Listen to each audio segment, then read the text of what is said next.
In order to appropriately set the scene, I'd like to assert that I expected to like Mario Kart World, but certainly not to love it. On June 5th, 2025, however, I found myself almost immediately smitten. I was struck by the responsiveness and freedom the controls afforded. This was a distinctly different physical experience to prior entries. World is fun from moment to moment in a way that prior games aren't exactly. It is joyful to pilot the karts in much the same way that it's fun to pilot Mario in Odyssey and DK in Bonanza. Nintendo have always made extra effort to make characters feel fun to pilot. Every time I play Link Between Worlds, I always cut every single blade of grass because playing as Link, moving through that space, is just fun. Mario and Luigi Brothership, I mean, that's a game that is just such a joy to interface with. Those two in particular are games where you mightn't think that moment-to-moment fun with regards to game feel is some critical component, but Nintendo always treats it as though it is,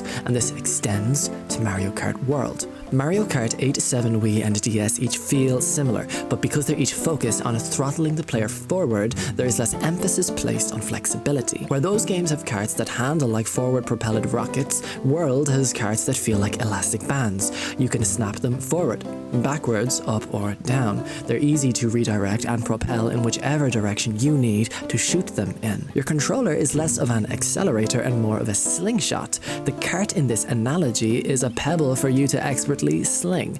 I'd like to reassert the immediacy with which this is conveyed. It's straight away the first thing you recognize upon booting up Mario Kart World and hitting that plus icon to take control of the title screen. The karts aren't mechanical beasts to negotiate with. Rather, they feel like impossible elastic creatures that seem to somehow inherit the gymnastic aptitude of their pilot. We touched on this a little, but this is clearly because World is focused on flexibility of traversal in a way that prior entries just weren't.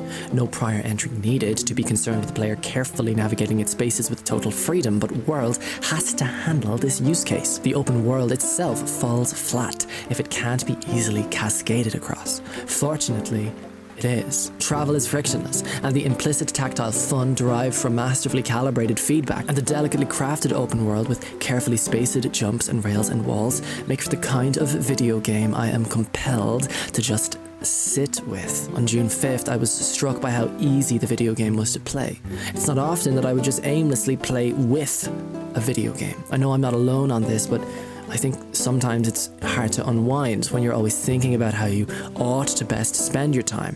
And this attitude isn't traditionally compatible with aimlessness.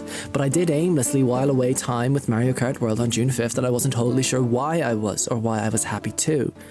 But I think it had something to do with its soundtrack. Mario Kart World's soundtrack is emblematic of what the game itself is.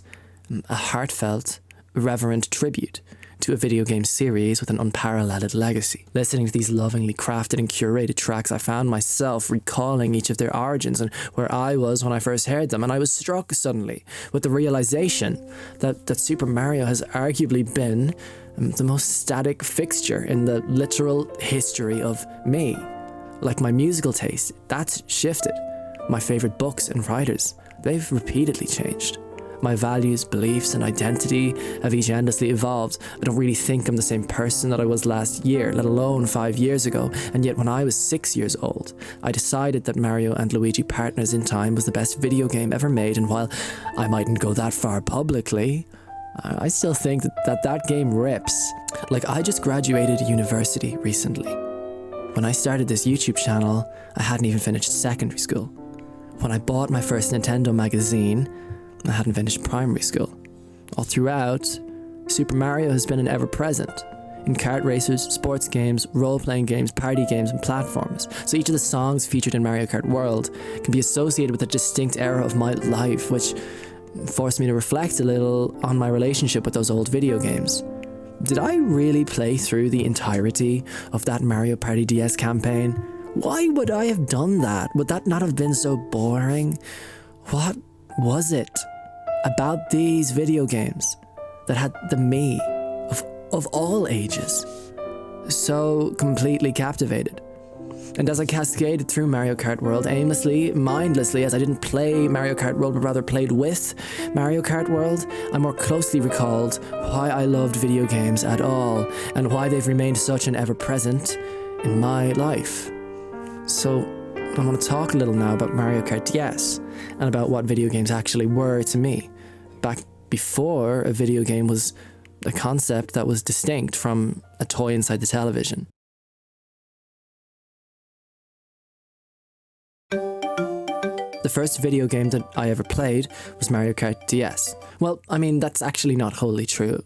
The first computer game I ever played was Space Cadet Pinball, but it didn't really grab me, not even really close to the same way that Mario Kart DS did. And this was 2008, and I didn't know anything about Super Mario or the Super Mario World. My introduction to that world was filtered narrowly through a Mario Kart DS-shaped peephole, and I've only been as transfixed with a video game maybe a handful of times since then. It's worth recognizing that in the world of Mario Kart DS, the karting itself is almost incidental.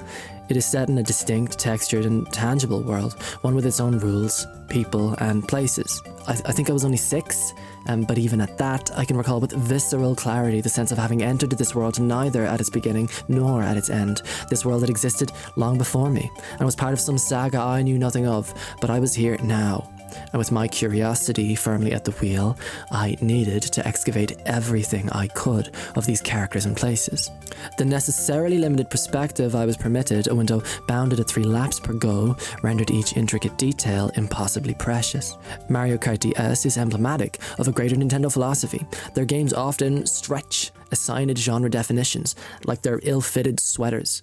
But I do think it's worth underlining that Nintendo games sort of precede the idea of genre, actually, literally, at all. I find that Nintendo don't make games necessarily, or not in the way we might conventionally think about making games. They do so from first principles. They weave worlds first, and pattern a game within their fabrics in order to sell you on some real-life fantasy the designers would like to convey specifically to you. They make toys, for sure, but they also delicately assemble sandboxes to play with them in. They score and light and provide the dress-up for a stage play, and hand you the script. It is your performance that sells the show, and they have delicately, immaculately set your scene. For instance, the story of Super Mario Galaxy to me is precious. Preserved in its amber, I will forever find my memories, pure, pristine, and precise, and I emphasize precision, because precision isn't a given. My glass-bottled Nintendo memories are quite unlike the leaking collection pinned up in my plastic bag brain. Though Galaxy is textless, it's a gorgeously decorated theatre, and with the sets and extras and co-stars afforded to kid me, my perception of Galaxy's narrative, and as such, my performance of its script, has embedded the me of then forever in its pages, and I can always uncork that bottle, or run my finger across its seams, and remember who I was in 2009. My memories of me are inextricably woven into its fabric. Replaying Super Mario Galaxy takes me back to where I was in 2009, and from that place, I can cast any memory across the cinema screen of my mind with crystalline precision. This is rare. These are dreams weaved for us waking world people. We get to witness magic here, right here. Though only so much as a line traced across their stained glass windows permit. Little intermittent glimpses at what lies beyond the glass, at what kind of world lives beyond the border. And in leaving a breadcrumb trail beyond the world's barrier and roguishly refusing us entry, we are helpless but to wonder. After playing a lot of Mario Kart DS, I adopted a new and curious habit. I would log on to youtube.com and punch Mario into the search bar. I mean, I was compelled to. I wanted to stitch the seams of the Super Mario world together. It's sort of surreal, actually, for me to recall this time in my life. I had such a basic understanding of this world. It's hard to imagine a me who had intuited that Bowser was maybe not a good guy, but who had no real idea that he was a bona fide bad guy. I used to call him Boozer, actually, because I wasn't very good at reading.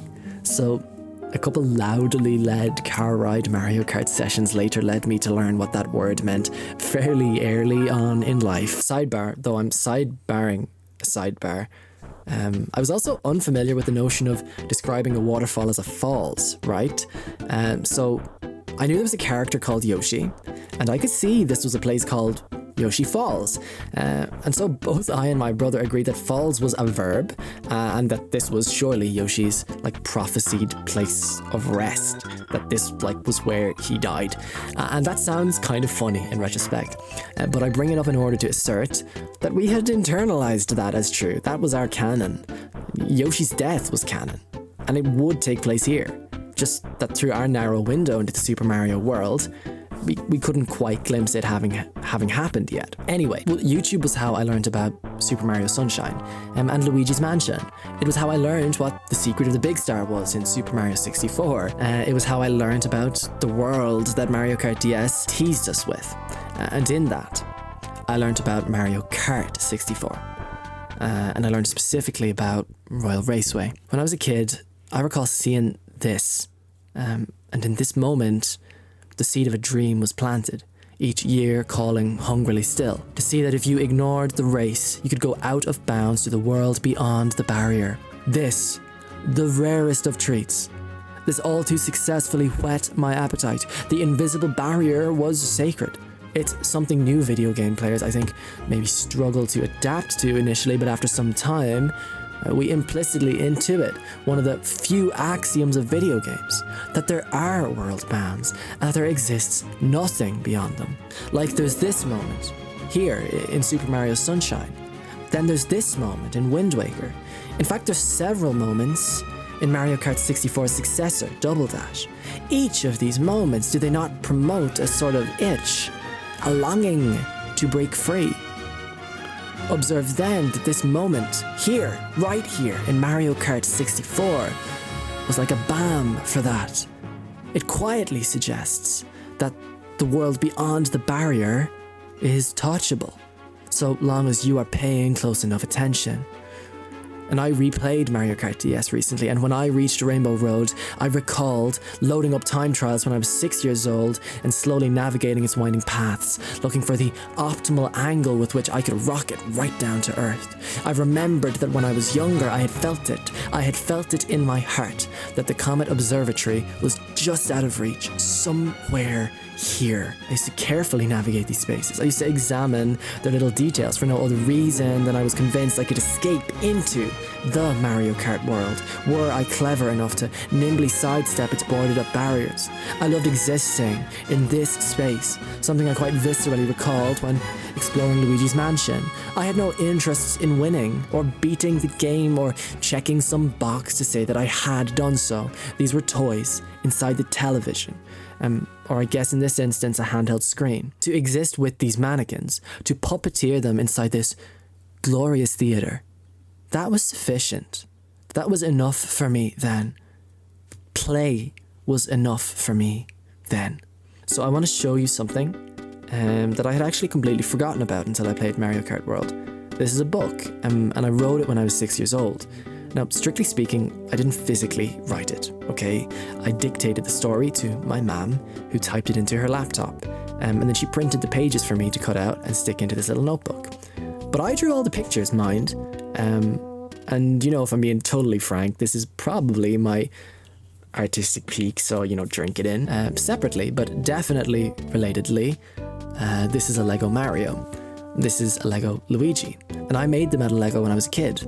These were puppets. I used them like most kids do with their toys to tell my own stories, leveraging the richness of an existing world to tell a story of my own design, which, this is what play literally is. Like, it's ostensibly fan fiction. Like, it's sort of tangential to this point specifically, but it's important to recognize that on a technical level, play itself is art.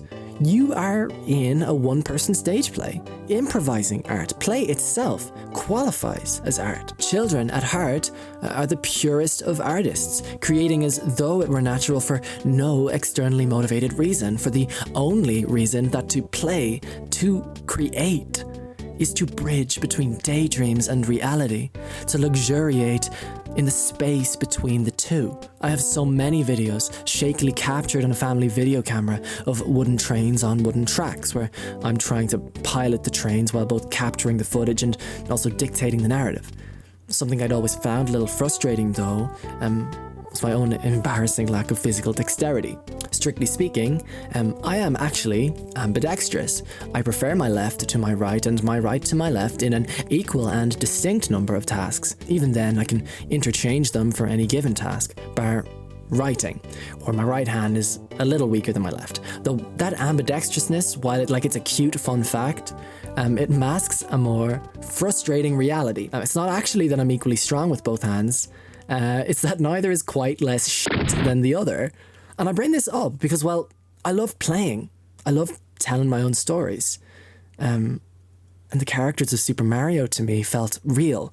Their world was so compelling because it was so tangible. I could myself visit it and excavate it. And so I began to fall in love with this world.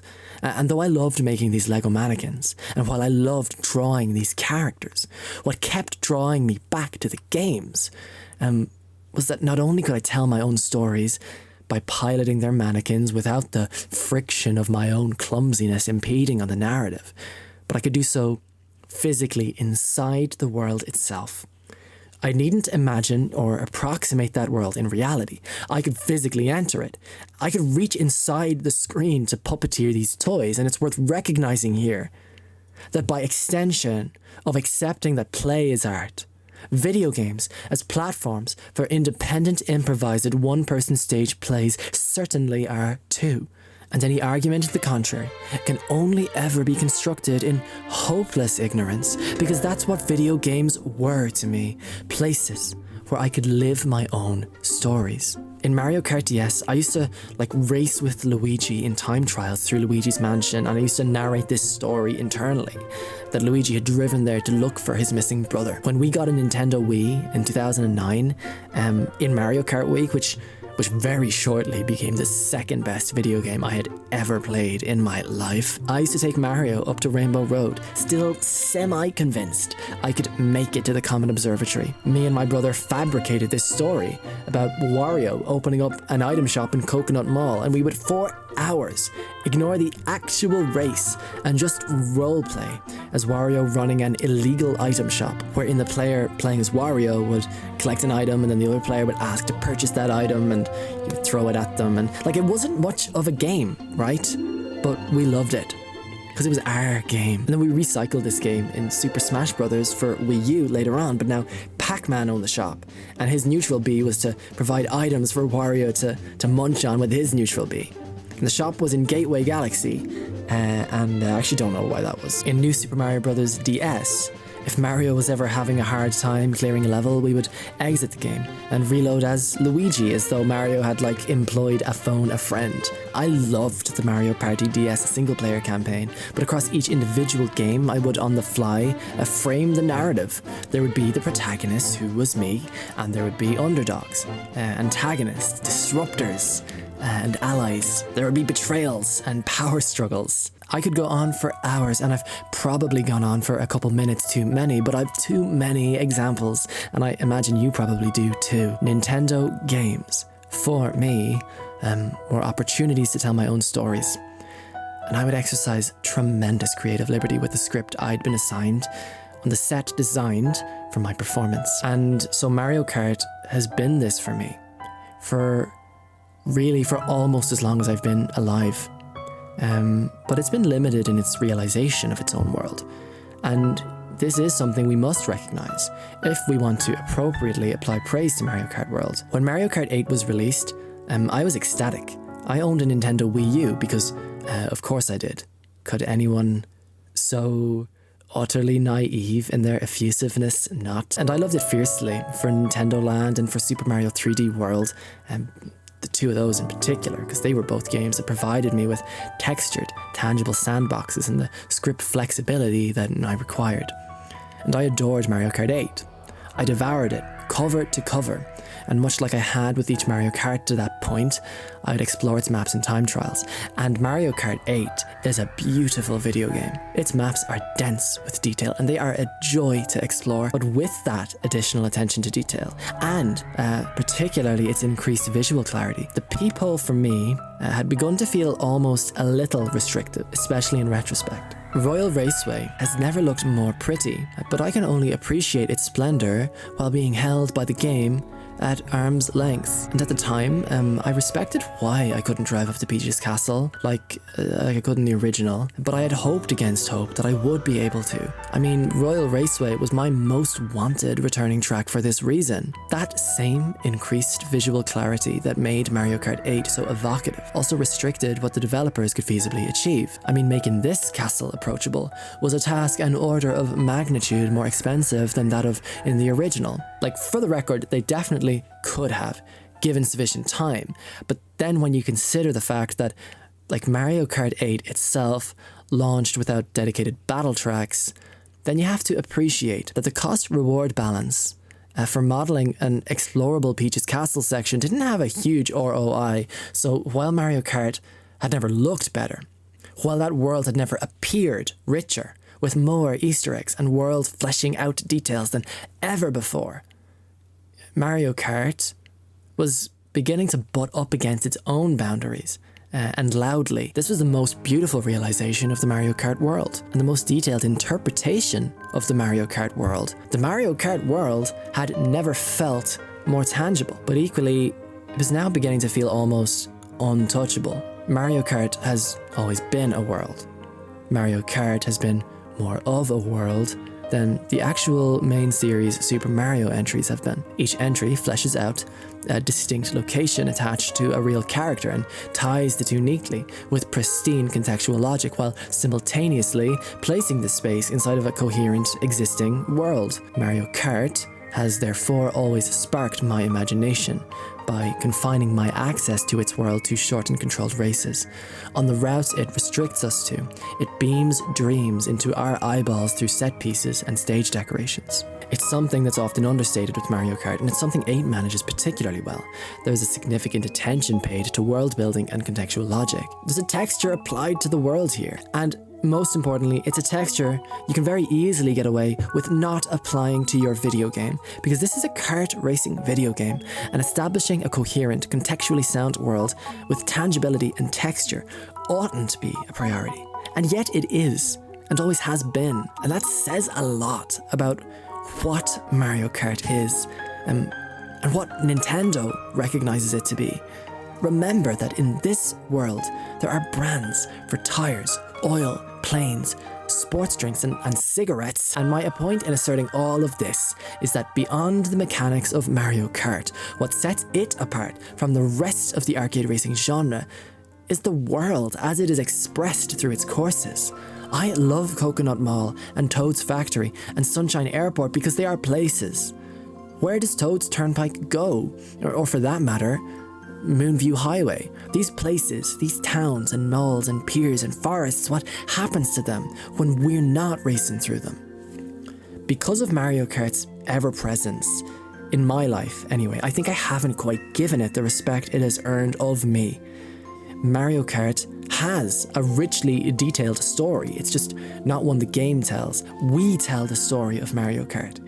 Each entry is a theatre that we perform in, so immaculately world-built, with painstaking attention to contextual logic. Of literally all of the Super Mario games, Mario Kart arguably tries the hardest to sell us on the tangibility of the Mario world, and as a result, each entry is evocative in a way that is quite uncommon, let alone in the domain of arcade multiplayer games. That is the Mario Kart world, and until 2025, we'd only visited it in intermittent, staggered scenes. That we knew that DK's Snowboard Crossing existed in the same shared space as Toad's Factory, Airship Fortress, and Royal Raceway, but that we never saw how, and we had never seen how, promoted this insatiable hunger. Look at all of the details on these trucks in Toad's Turnpike. Most certainly, they are going somewhere for some reason, but we'll not know where or why or what happens when the third lap concludes. concludes. We'll not know what happens here when it's not being raced through. We'll never learn what lies beyond the black vortex of the end of this tunnel. Delfino Square is loud and it's bustling, but what is it like when there aren't race cars blasting through it? What is the ambiance like at nightfall? Does Sunshine Airport host airplanes that take you there? Is that how the racers always get there? How do they get there? There are a lot of distinct spaces within this Mario Kart world, making it perhaps the richest, most well-established Nintendo world of them all. Certainly the richest Mario world, far richer, I would posit, than of any Mario RPG. In fact, the way in which its courses take some character, significant or otherwise, and spin some worldly web around them, placing them, and this new place firmly in its canon for some oddly specific reason, is very Mario RPG-esque. And so this is all to say that I think from the beginning, it has always been a sort of impossible dream for me to be able to enter this Mario Kart world. It's always been a fantasy I'd entertained, though not seriously considered. I would wonder how this world was interconnected. I'd wonder what unfolded when the TV was turned off. I'd always dreamed of being afforded a more flexible sandbox to puppeteer these mannequins in. I'd longed to break through this barrier, to drive from Luigi's Raceway directly to Luigi's Mansion, instead of imagining and interpolating the journey between, never quite experiencing the wholeness of the inherently limited realization of this Mario Kart world, and only ever aspects of it, strung together by me and my imagination. So I hope I've asserted appropriately then that Mario Kart has always been a world that since the firing of its original ignition, all roads have always led to Mario Kart World.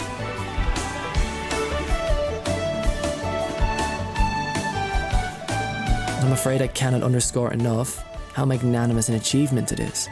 Recognize that Mario Kart World fulfills a promise made in 1996 with Mario Kart 64. It fulfills a promise Double Dash teased and when every other game was forced to compromise on. It shows us how each course interconnects, explicitly guiding us between them when one race ends. For the first time ever, the curtain isn't called. And what was once a narrow, limited peep into a velvet-rich world is now confidently extended to staggeringly infinite access. The window has been shattered. You can now fall through it and into the Mario Kart world. This game loudly and confidently celebrates the legacy of Mario Kart, and as someone who's been around for quite some time now, I guess I'm helpless but to be overwhelmed. The detail carved into each course in Mario Kart 8 is now repeated but extended across the entirety of an enormous map. There is a distinct cuisine associated with each region, a style of fashion appropriate in each location. I spoke of how curious I was with these courses in the past, like what were they when they weren't being raced on? Well, now we know Koopa Troopa Beach is a party holiday destination come nightfall. DK's Summit is a winter resort, and there are tourists using it. Toad's Factory is it's still a factory. You can visit it when it's not being raced on, and you can observe toads taking breaks at the food trucks. When you are not racing on these courses, they breathe, and for the first time, we get to see that. We get to live this Mario Kart world in a way that doesn't feel limited in any sense. I had always been enthralled by the world of Mario Kart, but consistently had felt as though my exploration of its spaces wasn't within the designer's intended use case. I was always butting up against friction. My ability to excavate answers of each stage was limited not by curiosity, but by explicit world barriers and restrictive card handling. And this simply isn't the case anymore. This is the first Mario Kart to openly embrace its own worldliness, and it is so gratifying, so vindicating to see such richness embraced and championed by Nintendo. You all ought to take a victory lap. You ought to embrace the richness of the Mario Kart world. You built it, and it has always been glorious.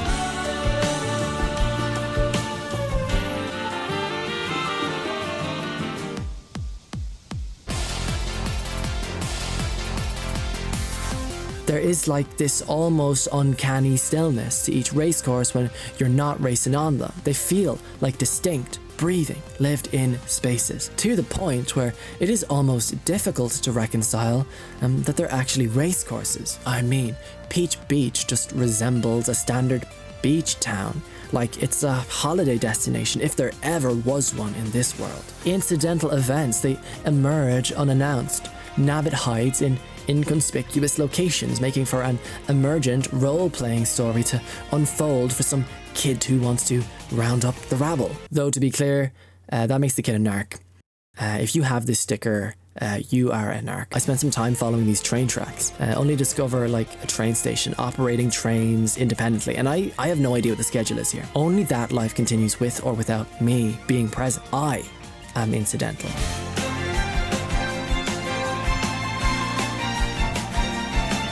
And that applies so much tangibility, so much texture to this space. The incidentality of Mario Kart is emphasized here. There are hikers camped at the Dinosaur Museum, right?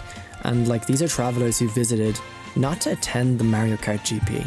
They're here to check out a museum. Even Mirror Mode, right? Which is a race type I'd never really paid much thought to the logistics of, has its logic embedded into the canon now. Peach's portrait is actually a portal to a mirrored dimension, and this isn't really explained, and I really like that.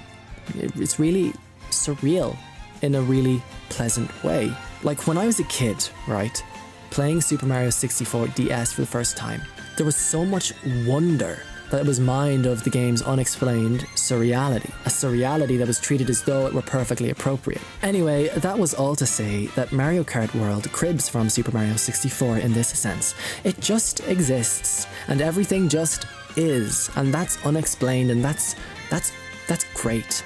It only makes the world itself all the richer. Its magic has rules we can't even comprehend, so we might as well just install them as axioms. So when I spoke earlier of how the kart racing felt almost incidental in Mario Kart DS, it feels assuredly so in Mario Kart World. This is a world that happens to host a Mario Kart, and in playing it, I am inevitably taken back to how I used to play video games, and why I used to love them, because there isn't very much to do in Mario Kart World, nor is there much explicit reason to explore, but I love that, actually. I really do. Because this world isn't a game, it's a place. It's a digital holiday, in much the same way Woohoo Island was for me. In being refused explicit motivation, my own curiosity was forcefully rekindled, and I just want to explore. And as an adult now, it's a little difficult sometimes to listen to that intrinsic motivation.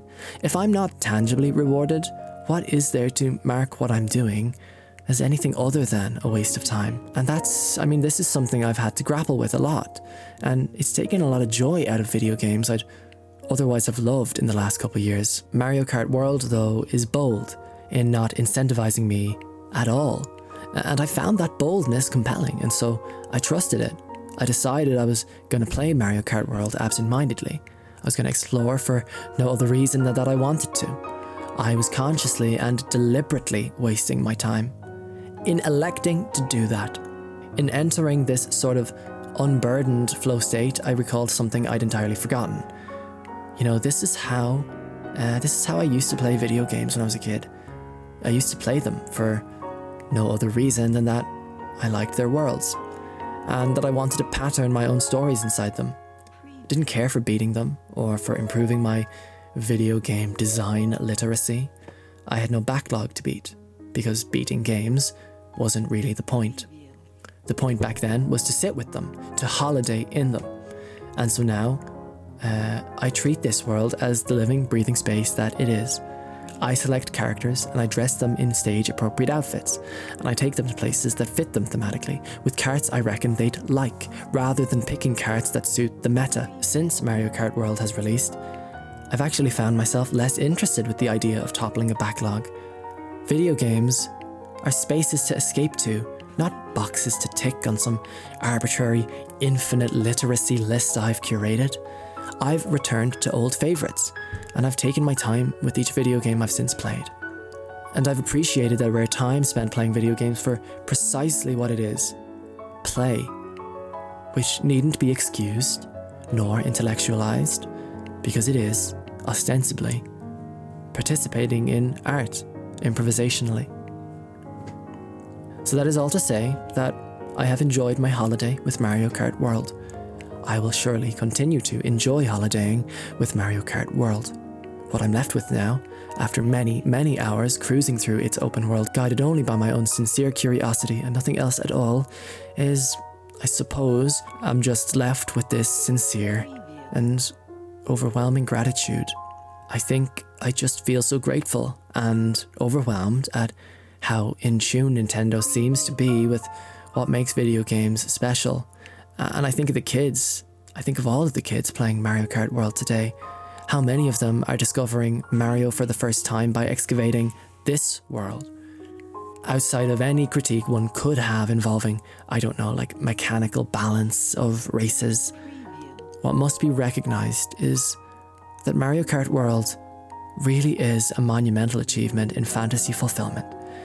It's fulfilling a promise made over 30 years ago. Mario Kart World is the Mario Kart World for the first time, uncompromised, and I have not felt so much joy playing any video game, not since I first played Mario Kart DS when I was 6 years old. This is a video game that is living, that is breathing, that is pulsing, unadulterated joy, and I love it fiercely.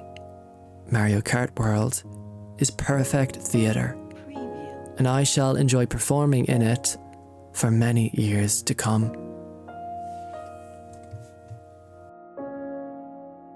Preview.